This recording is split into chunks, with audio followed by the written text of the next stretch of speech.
Okay, I'm back. For this short video, I want to talk about the exercise program that we're going to be doing, how it's structured, what the different components of the actual workout sheet are, so that you have an understanding. My goal, obviously, is that you can do this when we're finished on other days. And I want you to have the workout with you. My intent is to put some headings on the video, but that's just another skill I have to get a hold of. So we'll see how that goes. But I just want to explain that. So I'm going to share my screen with you and we'll go through that together, okay? All right, just give me 1 second here. Okay. All right, so this is the program key. Let's talk about everything up the top before we get into the workout itself. So we have a warm-up. I'm going to ask you to do the warm-up on your own. So on the key here that you will see, we have class 1. The workouts are going to start fairly easily because my goal is that you're here at the end of the program where they will be more challenging. I'm going to use that term. Normally when we would teach boot camp, we have 2 days a week. For example, Monday, Wednesday evenings is what we've been doing recently. And the Monday workout was generally a little bit easier than Wednesday because you had to back up 2 days later for the Wednesday class. And then from Wednesday to the following Monday, well, it was 5 days. So I could kick your butt a little bit on Wednesday and you would recover and hopefully forget about that and still smile when you saw me on the following Monday. So that's generally how these classes have gone. We'll probably try to stick with something like that, but I'm going to have multiple people doing it. There's going to be some different things that happen to make your boot camp happen this year. So we'll probably stick with that as a plan. We'll see how it goes. Next, we have stretching that we will do, and I will prepare a video for you, whole body stretching. Even if you're not doing the workout, do the stretching. Just do the stretching. It will make you feel so much better. Your back, your legs, your glutes, everything, neck and shoulders. So I'm going to highly recommend that you do the stretching even if you don't do the workout.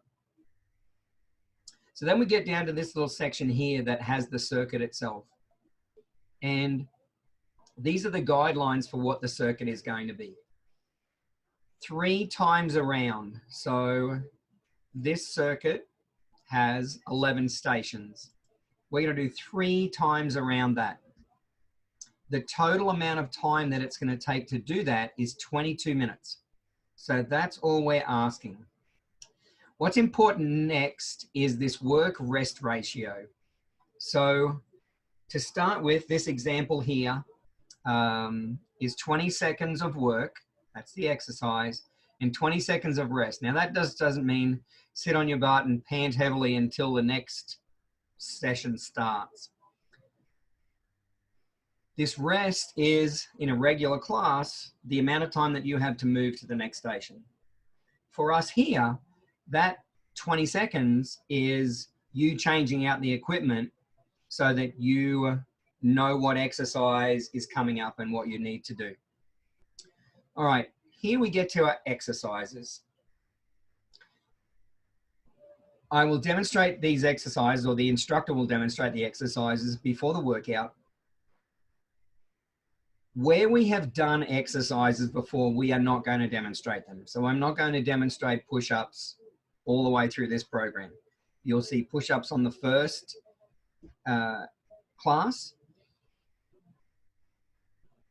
Unless we change to a different type of push-up, and I have a few variations, that's the only other time that you'll see me demonstrating push-ups at the start of a class. We have the stimulus. So my goal with these programs is that we're moving blood around the body. I don't want to do 5 chest and triceps exercises all in a row. You'll be exhausted. Your form will be terrible. What I try to do is build in about 4 or 5 different stations before you get back to that same body part again.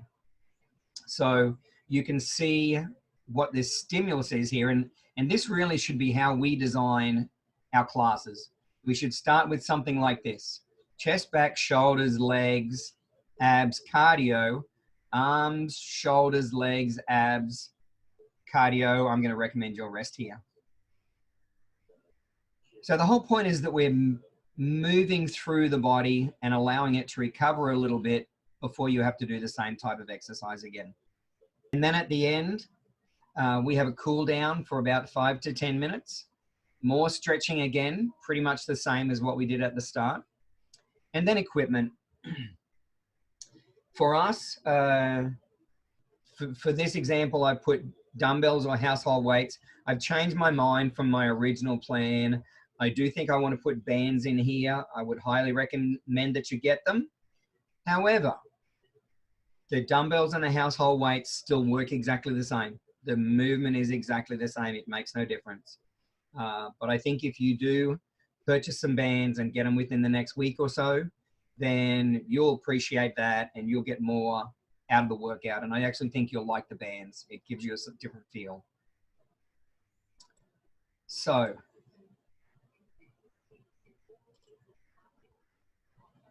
that's the layout of the program that we're going to do.